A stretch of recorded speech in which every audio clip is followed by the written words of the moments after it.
कि उनके घरों में घुस के उनके मिलिट्री के चीफ़ को अल-कुद्स फोर्स है उनकी और उस वो आप ये कह लें कि पूरी दुनिया में जो है बड़ी फेमस है इंटेलिजेंस बेस्ड की बुनियाद पे उसके चीफ़ को उन्होंने शहीद किया है। उसके अलावा रेवोल्यूशनरी गार्ड्स का जो हेड था उसको उन्होंने टारगेट किया है। तो ये नो डाउट के टारगेट तो उनका बहुत बड़ा था और उन्होंने नो डाउट के अचीव भी कर लिया। हाँ, ये बिल्कुल है। देखें ना आप, ये कि एक वहशी बना हुआ है इसराइल खित्ते में। इसराइल जो है वो खित्ते में एक वहशीपन का किरदार अदा कर रहा है, हर एक को फ़लस्तीन समझ रहा है और देखें ना को कंसीडर ही नहीं कर रहा। हालांकि मजबूती के साथ कोई एक कंट्री उसके सामने खड़ा हो जाए ना, और सिर्फ अमेरिका की बुनियाद पे, अगर अमेरिका उसकी सपोर्ट छोड़ दे, अमेरिका अगर सपोर्ट इसराइल को ना करे, इसराइल 15 दिन भी सर्वाइव नहीं कर सकता। देखें इन दोनों ममालिक को पता है कि जंग किसी मसले का हल नहीं है। देखें ये दोनों ममालिक जो है ये इनकी झड़पें चलती रहेंगी। पाकिस्तान और इंडिया के दरमियान कभी जंग नहीं होगी, अब ओपन वॉर कभी नहीं होगी। ये इंडिया को भी पता है, ये पाकिस्तान को पता है। ना 1 इंच इंडिया अपना दे पाएगा और ना पाकिस्तान ले पाएगा, और ना पाकिस्तान का 1 इंच इंडिया जो है वो ले पाएगा।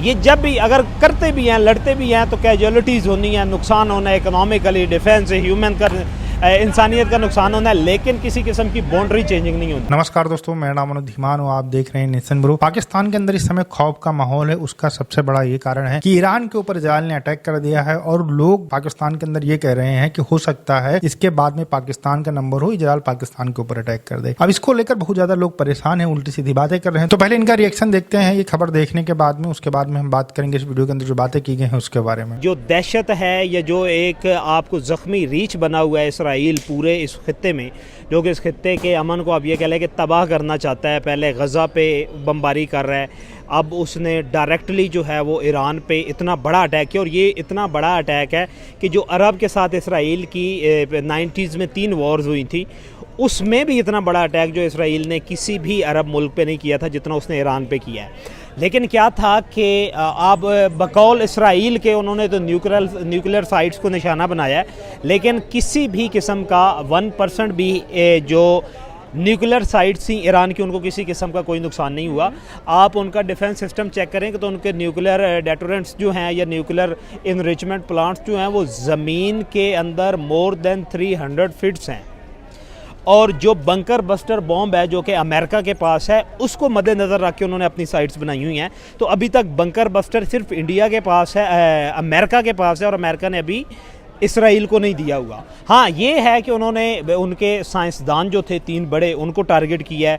उनकी फोर्सेस के चारों जो चीफ़ थे, उनको इंटेलिजेंस चीफ़ उनका बहुत इंपॉर्टेंट था, उसको टारगेट किया। ये नो डाउट कि उनका आप ये कह लें कि हम जब पैरेलल कंपैरिजन करें भी 2 कंट्रीज़ का, लाइकिंग और डिसलाइकिंग को साइड पे रख के, तो ये उनका बहुत बड़ा टारगेट था जो उन्होंने अचीव किया है कि उनके घरों में घुस के उनके मिलिट्री के चीफ़ को, अल-कुद्स फोर्स है उनकी और उस वो आप ये कह लें कि पूरी दुनिया में जो है बड़ी फेमस है इंटेलिजेंस बेस्ड की बुनियाद पे, उसके चीफ़ को उन्होंने शहीद किया है। उसके अलावा रेवोल्यूशनरी गार्ड्स का जो हेड था उसको उन्होंने टारगेट किया है। तो ये नो डाउट के टारगेट तो उनका बहुत बड़ा था और उन्होंने नो डाउट के अचीव भी कर लिया। अब इशू ये है कि इस दरमियान में उन्हें ये नहीं लगता ही नहीं था कि ईरान दोबारा रिटेलिएट करेगा, ईरान जो है वो रिस्पॉन्ड करेगा। इससे पहले आप 2024 में जब ईरान की और रूस की बात हुई थी, आप ये कह लें कि हालात ख़राब हुए थे, एक जंग का माहौल बना था, उससे पहले रूस ये था कि वो नाकाबिल तस्खीर था, यानी कि वो अनअटैकेबल था, उस पर आप लोग हमला नहीं कर सकते थे।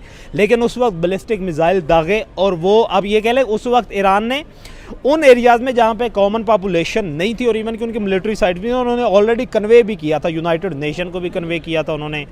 अब ये कह लें कि फॉरेन डेलीगेट्स को भी बताया था कि हम रिटेलिएट करेंगे, और उन्होंने किया। अब क्या हुआ कि अटैक तो रूस ने, इसराइल ने बहुत बड़ा किया ना, और नुकसान मैं कहता हूँ कि टॉप लीडरशिप किसी कंट्री की जो है वो उनकी सोवरेनिटी पे डायरेक्ट आप ये कह लें कि अटैक होता है। लेकिन उनके पास जो बैलिस्टिक मिसाइल है, और अभी वो कह रहे हैं कि हमने खैबर मिसाइल जो है वो भी चलाने हैं। अब इन बैलिस्टिक मिसाइल का जो प्रीवियस एक्सपीरियंस था उसमें से उन्होंने जो माहिरीन थे या ये जो डिफेंस एनालिस्ट, उन्होंने ये तजिया किया था कि 15 to 20% बैलिस्टिक मिसाइल्स जो हैं वो टारगेट को हिट कर सकते हैं इसराइल को। और इसराइल और ईरान के दरमियान आप ये देखें कि उनका जितना पॉपुलेशन डिफरेंस है, जितना कंट्री के एरिया का डिफरेंस है, कि हमारे से लाहौर के जितना टोटल इसराइल मुल्क है और ईरान उससे 10 गुना बड़ा मुल्क है। अगर लॉन्ग टाइम में आपकी वॉर चलती है तो जो ईरान है वो जीतेगा। इसराइल को शॉर्ट टर्म, और इसराइल को क्या है कि इसराइल को तकिया कलाम है अमेरिका के। अगर अमेरिका फुली उनको सपोर्ट में आ जाता है तो फिर तो इसराइल सर्वाइव करेगा। अगर अमेरिका फुली सपोर्ट में नहीं आता तो फिर इसराइल को जो है वो कॉन्सिक्वेंसेस जो है वो बियर करना पड़ेंगे।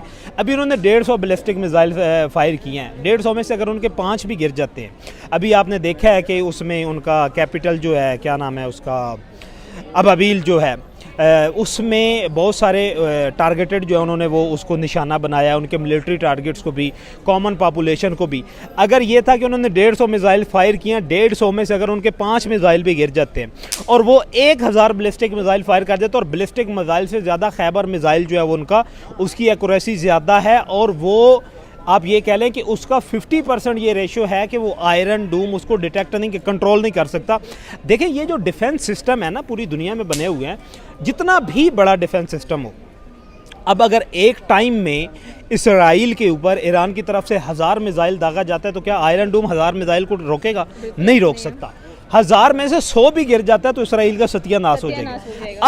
अभी जो करंट सिचुएशन है, आप इंटरनेशनल न्यूज़ में जाएं तो वहाँ पे ये है कि अब इसराइल ने इंटरनेशनल लेवल पे और डेलीगेशन को कहना शुरू कर दिया है कि हम लोग जो हैं वो जंग बंदी करना चाहते हैं। उसकी वजह यह है कि बैलिस्टिक मिसाइल ने कुछ ना कुछ तो वहाँ पे एक्शन किया। क्या वजह होती है कि जब आप कमज़ोर के ऊपर अपनी जो पावर है वो दिखाने की कोशिश करते हो और जो कमज़ोर होता है वो ज़्यादा एम्पावर्ड निकलते हैं आगे से, तो आप सीज फायर पे आ जाते हो? हाँ, ये बिल्कुल है। देखे ना आप, ये कि एक वैशी बना हुआ है इसराइल खित्ते में। इसराइल जो है वो खित्ते में एक वैशीपन का किरदार अदा कर रहा है, हर एक को फ़लस्तीन समझ रहा है, और देखे ना को कंसीडर ही नहीं कर रहा। हालांकि मजबूती के साथ कोई एक कंट्री उसके सामने खड़ा हो जाए ना, और सिर्फ अमेरिका की बुनियाद पे, अगर अमेरिका उसकी सपोर्ट छोड़ दे, अमेरिका अगर सपोर्ट इसराइल को ना करे, इसराइल 15 दिन भी सर्वाइव नहीं कर सकता। अभी भी इस सिचुएशन में भी अगर अमेरिका न्यूट्रल हो जाए और इसराइल की और ईरान की वॉर जो है वो 15 दिन कॉन्टीन्यूसली चले, और बेशक इसराइल अपने अटैक करता रहे और ईरान भी करना शुरू कर दे, इसराइल 15 दिन भी सर्वाइव नहीं कर सकेगा। खुद भाग के जो है वो नेगोशिएशन टेबल पे आएगा, या नेगोशिएशन टॉक पे, टेबल टॉक पे। बात की जाए तो इसराइल ने इंडिया को फुल सपोर्ट किया इंडो पाक वॉर के अंदर, और यहाँ पर अब जो पीएम की ट्वीट आई है उस पर आपका क्या रद्द अमल है? देखें, इंडिया की डिप्लोमेसी जो है ना वो तो नो डाउट, और इंडिया की आउटस्टैंडिंग है।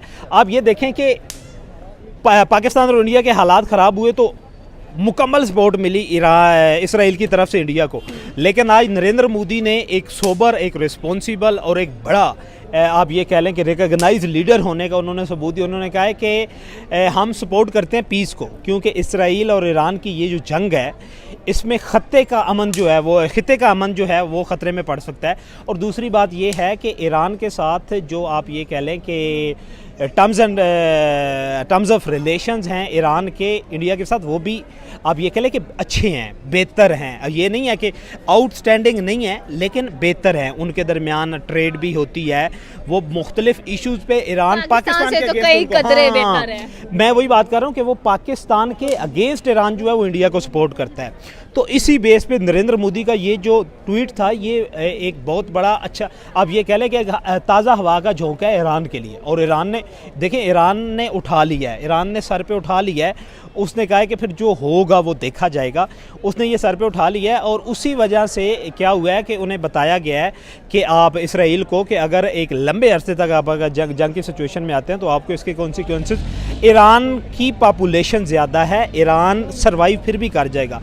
अगर इतने परसेंट, अगर 20% भी अटैक पॉपुलेशन पे इसराइल की हो जाते हैं तो नेतन्याहू चला जाएगा, क्योंकि इसराइल की कॉमन पब्लिक जो है वो भी अब इस बात से तंग आ चुकी है कि गज़ा की जंग है, फिर इन्होंने ईरान के साथ छेड़ दी है, फिर उधर से सीरिया में ये इंटरवेंशन जो है वो कर रहे हैं। सीरिया में तो चलो अब नई गवर्नमेंट आ गई, ईरान में है, उधर से हमास के अभी अटैक जो है वो जारी हैं। और अगर ये सिचुएशन बन जाती है 4-5 ममालिक के जिन्होंने घेरा हुआ है इसराइल को, तो फिर इसराइल का अमन जो है वो खतरे में पड़ सकता है। देखिए, ये जो 4-5 जो मुल्क वाली बात है कि 4-5 देश मिलकर इजराइल के ऊपर हमला करेंगे, इजराइल खत्म हो जाएगा, ऐसा पहले भी हमने कई बार देखा है, लेकिन इजराइल खत्म नहीं हुआ है। अभी जो सिचुएशन है कि इजराइल लगातार ईरान के ऊपर अटैक कर रहा है, ईरान लगातार इजराइल के ऊपर अटैक कर रहा है, दोनों तरफ से नुकसान हो रहा है। और थोड़ा सा इजराइल को ये फायदा है कि यूएस से इनको बैक सपोर्ट मिला हुआ है, इस वजह से थोड़ा सा ये हावी होते नजर आ रहे हैं। लगातार अटैक हो रहे हैं। आयरन डोम की वजह से ईरान के उतने ही मिसाइल नहीं गिर पा रहे हैं इजराइल के अंदर तेज नहीं गिरने चाहिए। इस वजह से जो उनका सुरक्षा कवच है थोड़ा मजबूत है। हालांकि कुछ मिसाइल गिरी है जिनके फुटेजेस भी आए हैं और यहाँ पे इजराइल को भी नुकसान हुआ है। देखिए ओवरऑल जब लड़ाई लंबी चलेगी तो नुकसान तो बहुत ज्यादा होगा, पूरी दुनिया को होगा। जाहिर सी बात है, यूक्रेन और रशिया की जब लड़ाई हुई थी तो भारत को भी नुकसान हुआ, पूरी दुनिया को नुकसान हुआ। तो लड़ाई कहीं नहीं होनी चाहिए, यही पीएम मोदी ने कहा है। लेकिन यहाँ पर आप सोच रहे होंगे कि पाकिस्तान का मीडिया, पाकिस्तान के लोग ये सब इतनी बातें क्यों कर रहे हैं। उसका सबसे बड़ा कारण मैं आपको बता देता हूँ। कल ईरान के एक मिलिट्री ऑफिसर ने कहा कि हमारी पाकिस्तान से बात हो गई है, अगर इजराइल ईरान के ऊपर परमाणु बम छोड़ता है, एटम बम छोड़ता है, उसके बाद में फिर पाकिस्तान इजराइल के ऊपर छोड़ देगा। अब ये खबरें जब से आई हैं तब से पाकिस्तानियों की नींद उड़ी हुई है। पाकिस्तान का जो विदेश मंत्रालय था उसने पूरा डिनाई कर दिया कि हमने ऐसा कुछ कहा ही नहीं है। हो सकता है यहाँ पर ईरान एक चाल चल रहा हो कि पाकिस्तान के ऊपर इजराइल अटैक कर दे। इससे क्या होगा कि परमाणु संपन्न देश है पाकिस्तान, वहां पर क्या होगा कि पाकिस्तान भी लड़ाई के अंदर आ जाएगा, तो इससे ईरान को बेनिफिट मिल सकता है। हो सकता है ईरान झूठ बोल रहा हो, लेकिन पाकिस्तान के अंदर भैया ये सारी खबरें अब शुरू हो चुकी। पाकिस्तान के आर्मी भी अब एकदम तैयारी कर चुकी है कि इजराइल कभी भी अटैक कर सकता है, क्योंकि जो खबरें आ रही हैं सीधी सी बात है। ईरान ने कहा था कि अगर हम परमाणु बम बनाएंगे तो इजराइल नक्शे से मिट जाएगा। कई बार वहां के नेता स्टेटमेंट दे चुके हैं। इसी वजह से इजराइल कह रहा है कि हम ईरान को परमाणु बम बनाने नहीं देंगे। लेकिन पाकिस्तान की जो गवर्नमेंट है वो पपेट गवर्नमेंट है यूएसए की। लेकिन इस तरीके की अगर बातें की जा रही हैं ईरान के मिलिट्री के द्वारा, तो ऐसा नहीं है कि कोई बात ना हुई हो, बात हुई होगी। और यहाँ पर यूएस भी सतर्क हो गया है, इजराइल भी सतर्क हो गया है। तो हो सकता है कि आने वाले समय के अंदर आप देखेंगे कि